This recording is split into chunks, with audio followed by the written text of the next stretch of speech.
word on the street ain't cap, Suge Knight was brutally attacked in jail, and the footage is going viral. Yeah, I mean, people are questioning to see if he's sick. Nah, this is like common prison life, man. Turns out that his recent revelations of industry top secrets made him a target for permanent silence. But the leaked footage reveals a conspiracy that goes deeper than anyone imagined. Let's get into it. The viral footage that got the streets talking. Marion Suge Knight, the real OG who built Death Row Records from the ground up, is currently locked down doing 28 years for voluntary manslaughter after that fatal hit-and-run situation back in 2015. But now, somebody is trying to take this man out permanently, and the whole thing got caught on camera while the system tried desperately to keep that truth buried 6 feet deep. According to multiple sources who broke down the leaked material, the attack reportedly happened in June 2025 at the R.J. Donovan Correctional Facility in San Diego, with Suge Knight suffering severe injuries. The attack reportedly involved stabbing and beating, resulting in severe injuries such as a gashed face and cracked ribs, but that's just scratching the surface of this dark-ass story. The real tea is in what the leaked footage exposed, a skinny and sick-looking Suge Knight. As soon as the footage surfaced, rumors started going around implying that Suge might be battling with AIDS. In an interview with Vlad, Whack 100 bet on the fact that Suge Knight is infected with HIV, and he is currently looking sick because he had been missing out on his medication. And I was told from a reliable source that he does not have HIV or any other communicable disease. You really want to bet on that? You said or any other. I'll bet on the HIV part. Okay. You want to bet? How much? Whatever you say. $100.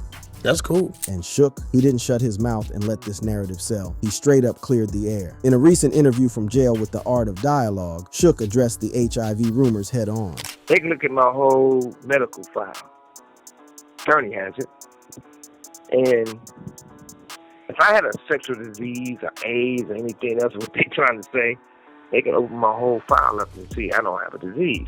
Other reactions to the footage pointed out that Suge Knight was straight up blind and appeared to have lost his sight in prison. But that should not take the attention away from what happened after the alleged attack. The wiped security logs, the deleted phone records, and that mysterious 8-minute window where the prison cameras conveniently went all static and shit. But before we look at the footage, we gotta break down who we're dealing with here. Suge Knight ain't just some regular inmate doing time. This cat has been at the epicenter of hip-hop's most dangerous controversies for decades. Knight was instrumental in signing and promoting major artists, posting bail for Tupac Shakur in 1995, leading to albums like All Eyes on Me, 1996, which became a commercial milestone. His Death Row empire put legends like Dr. Dre, Snoop Dogg, and Tupac on the map, generating over $100 million in its first 4 years and basically creating the blueprint for West Coast dominance. But with all that power came mad enemies, and Knight's rise was built on a foundation of fear, muscle, and what the streets know as straight-up organized criminal activity. He was accused of using intimidation and violence, allegedly employing gang members such as the mob Peru Bloods, creating a business model that had the entire industry shook. This history of beef and all the enemies he made over the years is crucial to understanding why somebody might want him permanently silenced. The attack itself, based on what's described in the viral footage, reads like some movie-type drama. The location was significant too, C Block Unit 5 of the R.J. Donovan Correctional Facility, which is basically where they keep the high-profile cats under protective custody. I mean, he's very high profile. Yeah. If you put him in general population, God knows, like, Yeah. some Tupac fan or some Biggie fan who thinks he somehow has something to do with it. And respectfully, you know, if there's levels to PC yards, some more wilder than others. Well, it didn't matter if Suge Knight was in the general population or a protective custody, because what went down that night, according to the leaked footage, wasn't no random prison drama. This was some coordinated street justice with all the markings of a professional hit job. The attack reportedly involved a violent ambush where Knight was stabbed and beaten, resulting in severe injuries, including a gashed face, cracked ribs, and blood on the floor. The perpetrator was described as having a covered face and gloved hands, with no identification, which tells you this wasn't no crime of passion, but a calculated attempt to eliminate this dude permanently. But why would anyone want to permanently take out the big dog? Well, Reggie Wright Jr., who is chief operating officer for Shook's record label, Thorough Records, alleged that Suge Knight became a target in jail after he made some sensitive comments about Tupac's final moments. After he made that crazy statement to People magazines that Tupac mother tried to slip some pills to Tupac, when we all know that Tupac wasn't even talking and that he wanted to smoke a blunt and confess his love and all of that to him. But perhaps the most foul aspect of this whole situation isn't even the violence itself. It's the institutional response that followed. The footage reveals a pattern that suggests not just negligence, but active participation in a cover-up that goes deep into the prison system itself. Security camera footage showing static during the attack between 10:38 p.m. and 10:46 p.m. wasn't no technical glitch. This was a carefully orchestrated blackout designed to hide the real. The evidence of institutional complicity is overwhelming as hell. The cell door was unlocked for 2.5 minutes, significantly longer than the standard 30 seconds, providing the perfect window for the attack to go down. Witnesses reportedly heard thuds and heavy breathing, and there are claims of a cover-up, including wiped security logs and deleted phone records post-attack. This wasn't just some sloppy work. This was active participation in attempted murder. What makes this story even more compelling is the complete silence from mainstream media. Despite the detailed accounts and videos, the lack of coverage from mainstream news outlets raises questions about verification. This absence of official reporting ain't no accident. It's a calculated move to contain a story that threatens to expose corruption at the highest levels of both the prison system and the entertainment industry. As we dig deeper into this investigation, we're going to explore not just what happened that night in June, but why it happened, who wanted Suge Knight silenced, and what explosive secrets he's been dropping that made him such a dangerous target. The attack on Suge Knight wasn't just an assault on one dude, it was an attack on the truth itself, and the viral footage that emerged represents the first crack in a wall of silence that powerful people have spent years building up. The industry secrets that put a target on his back. Real talk. To understand why somebody would orchestrate such a vicious attack on Suge Knight in the pen, we gotta examine the explosive secrets he's been spilling from behind bars. Secrets so damaging that they might have literally signed his death warrant. Since launching his podcast from prison, Knight has been systematically tearing down the carefully constructed facades of some of the music industry's most powerful players, exposing a web of corruption, abuse, and straight-up criminality that reaches into the highest levels of the entertainment game. The timing of the attack becomes crystal clear when you peep what Knight has been revealing through his Collect Call with Suge Knight podcast launched in October 2023. This ain't just some casual prison talk. These are calculated, detailed exposés targeting what he calls the industry top dogs, and the content is so explosive that it's apparently worth murking somebody to keep quiet. Perhaps the most devastating revelation dropped in episode 1, where Knight alleges that Akon and Detail sexually assaulted two young girls, a 13-year-old and her 12-year-old friend, in a hotel room. This ain't just industry gossip. This is straight up accusations of child sexual abuse against globally recognized figures. The gravity of such a claim can't be understated, especially when it's coming from someone with Knight's insider knowledge of the industry's darkest corners. But the sexual assault allegations are just the tip of the iceberg, fam. In episode 18, Knight claims Jimmy Iovine wore a wire to entrap him in prison, and that Iovine and Interscope paid off Diddy's assistant to cover up abuse. These ain't just personal beefs. They're accusations of criminal conspiracy involving some of the most powerful executives in the music business. When you start accusing cats like Jimmy Iovine, co-founder of Interscope Records, of wiretapping and covering up abuse, you ain't just burning bridges. You're declaring all-out war on the entire industry power structure. Even more explosive is Knight's claim in the same episode that Diddy is an FBI informant. This revelation, if it's true, would explain how Diddy has managed to dodge serious legal consequences despite decades of rumors and allegations. As Knight himself has observed from his own podcast appearances. Like Snoop. Oh, Snoop would never come. I mean, Snoop was on, we beat a murder trial for him, but then he was on probation. Then he got caught with 2 ounces of marijuana. Then he got caught with guns. And each time it's nothing. They're not gonna violate him. Because for the street guys know what I'm talking about. There's no puzzle. I mean, if you get a guy that constantly getting in trouble and never gonna come to prison, that's because he's an informant. He's a rat, a snitch, The pattern Knight describes is one of protection in exchange for information, a system where certain high-profile cats are allowed to operate with complete immunity as long as they keep feeding information to law enforcement. This would explain not just Diddy's apparent get-out-of-jail-free card, but the immunity enjoyed by numerous other industry figures who seem to skate by despite repeated legal troubles. Knight's revelations about Dr. Dre are equally damaging and personal as hell. In episode 20, Knight details Dr. Dre's history of violence against women, including a graphic account of his 1991 attack on D. Barnes and additional accounts from Barnes' husband. While some of these incidents were previously known, Knight's insider perspective and additional details paint a picture of systematic abuse that was covered up by the industry's power brokers. But perhaps the most dangerous aspect of Knight's revelations ain't just what he's saying, it's what he's implying about the system that enabled and protected these behaviors. The alleged motive for the attack is linked to Knight's recent public statements, with videos suggesting this may have made him a target, with one stating, stating, tied to secrets, Suge was exposing, especially after naming names like Diddy, Clyde Davis, Dr. Dre, Snoop Dogg. From his recent prison interviews, Knight has made it clear that he sees a pattern of corruption that goes way beyond individual bad actors. In his extensive conversation from prison, he revealed how the industry's power structure really operates. Number one was Clyde Davis. And you got to understand one thing. If Death Row, when I started Death Row, you got to remember one thing. I didn't have no co-founder, nobody else. So I started that company on my own and grabbed Dr. Dre. At the end of the day, it was like this. When you have, say Universal is one big company. Doug Morris is the man at the time. This reveals Knight's understanding of how the music industry really works, not as competing companies, but as one massive interconnected system controlled by a small group of executives who decide who rises and who falls. When Knight talks about Clive Davis and Doug Morris, he's naming the puppet masters who pull all the strings behind the scenes. The systematic nature of the abuse Knight describes is particularly chilling. He ain't just talking about isolated incidents. He's describing a culture of predation that was institutionalized and protected, as he explained in his podcast interview. Well, all due respect to Puffy, you gotta realize one thing. He didn't start off like that. I'm quite sure somebody taught him that, and that's more deep in the industry.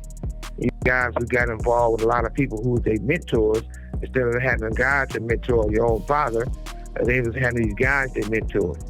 And when that happens in the industry, it was done to them, they do to the next person. This reveals the cyclical nature of abuse in the industry, how victims become perpetrators, how the system corrupts everyone it touches, and how this corruption gets passed down through generations of industry figures. Knight is essentially describing a massive conspiracy of silence that has protected predators for decades. The danger Knight poses to this system can't be overstated. He ain't just making accusations, he's providing a roadmap to understanding how the entire corrupt system operates. His knowledge spans decades and includes first-hand witness accounts of crimes, cover-ups, and corruption involving some of the most powerful people in entertainment. When Knight talks about his own experience being targeted by this system, the implications are straight up terrifying. I didn't do anything to lose my company.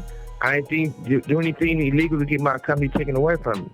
They was able to commit fraud for my company, but it ends up to the hands of people who want to buy my company for $500 million, $700 million. I kept saying no, and then turn around, they can get block everybody and end up getting it for, what, 20 or 30 million. This ain't just business competition. This is organized theft on a massive scale, orchestrated by the same power brokers who Knight is now exposing. His refusal to sell Death Row Records for hundreds of millions of dollars, only to have it stripped away and sold for a fraction of its value, shows how the system operates when someone refuses to play by their rules. The most chilling aspect of Knight's revelations is his explanation of how the system protects its own while destroying those who threaten it. His comparison between how different industry figures are treated by law enforcement reveals a two-tiered justice system where cooperation with authorities buys immunity from prosecution. These revelations explain why someone would want Knight permanently silenced. He ain't just another disgruntled former executive. He's a dude with decades of insider knowledge who has decided to burn down the entire corrupt system that destroyed his life and career. Every podcast episode, every interview, every revelation is another nail in the coffin of the industry's carefully constructed image. The attack on Knight wasn't random prison violence. It was a calculated attempt to silence a man whose knowledge threatens to bring down some of the most powerful figures in entertainment. The secrets he's been revealing ain't just gossip. They're criminal allegations that could result in prosecutions, imprisonments, and the complete restructuring of how the music industry operates. Suge Knight's legacy and Tupac's murder controversy.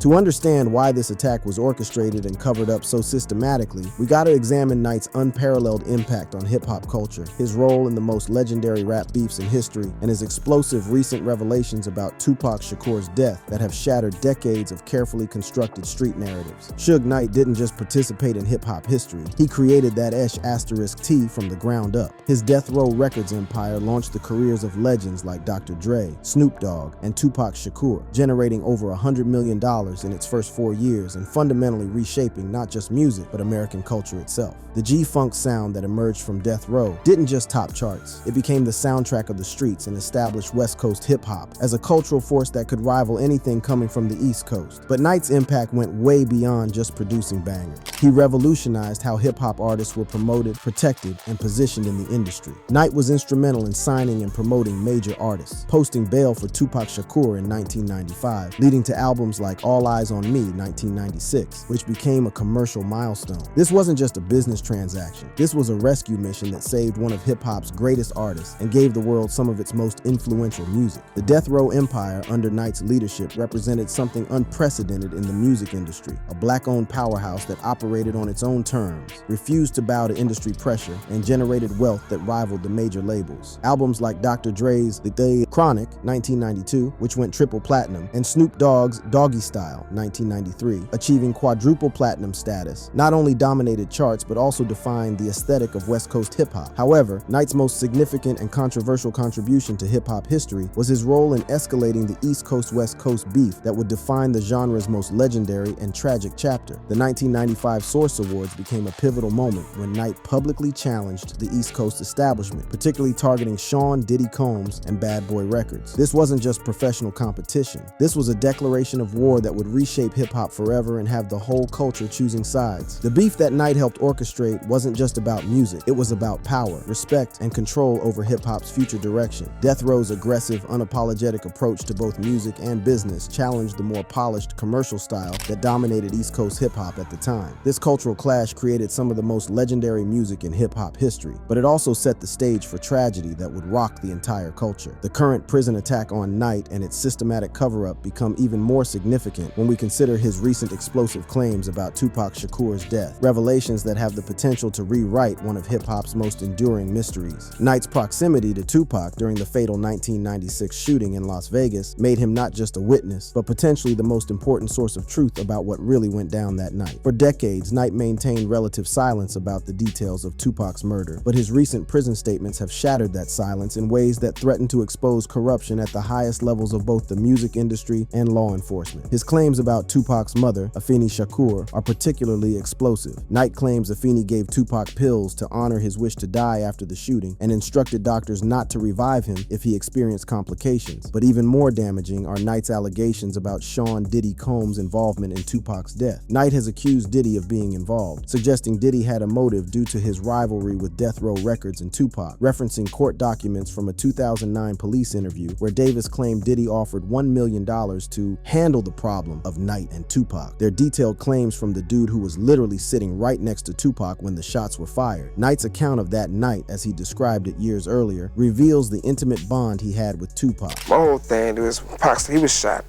I'm like, you shot? I'm gonna get you to the hospital. I'm driving, telling him I'm gonna get to the hospital, kick back. Pac looked at me and said, you know what? You need the doctor more than me. You the one shot in your head. And we laughed the whole time going to find out went to the hospital. That's the conversation we had. This intimate account reveals not just the chaos of that night, but the deep bond between Knight and Tupac, a bond that makes Knight's recent allegations about industry involvement in Tupac's death even more significant. When Knight claims that powerful industry figures wanted Tupac silenced, he's speaking as someone who witnessed firsthand the threats and pressures that Tupac faced from the industry's power players. But wait, it gets even crazier. Knight's recent prison interviews have also provided shocking insights into other industry deaths, including his controversial statements about Eazy-E. In a moment that sent shockwaves through the hip-hop community, Knight appeared to suggest knowledge of how Eazy-E really died. See, technology is so high, right? Right. So if you shoot somebody, you go to jail forever. So the kids, you don't want to go to jail forever, right? So they got this new thing out there. People sell them all the time. They got this stuff they call, they get blood from somebody with AIDS. Yeah. And then they shoot you with it. Oh, so that seems bad. That's a slow death. Yeah. An easy thing, you know what I mean? Yeah. Oh, no. Okay. These statements ain't just shocking. They represent the willingness of a man who knows he's already a target to reveal the darkest secrets of the industry that made him. Knight's decision to speak out about these long-buried secrets, despite the obvious danger to his own life, demonstrates his understanding that the truth is more important than his personal safety. The systematic cover-up of Knight's prison attack becomes even more sinister when viewed through the lens of what he's been revealing. The same forces that he claims orchestrated murders in the 1990s are apparently still operating today, still willing to use violence to protect their secrets, and still capable of coordinating cover-ups at the highest levels of institutional power. Knight's recent defiance in the face of death threats shows his continued commitment to exposing the real. When asked about testifying in the recent arrest of Dwayne Keefe D. Davis for Tupac's murder, Knight made his position crystal clear. If you are called to testify in this case, I wouldn't be.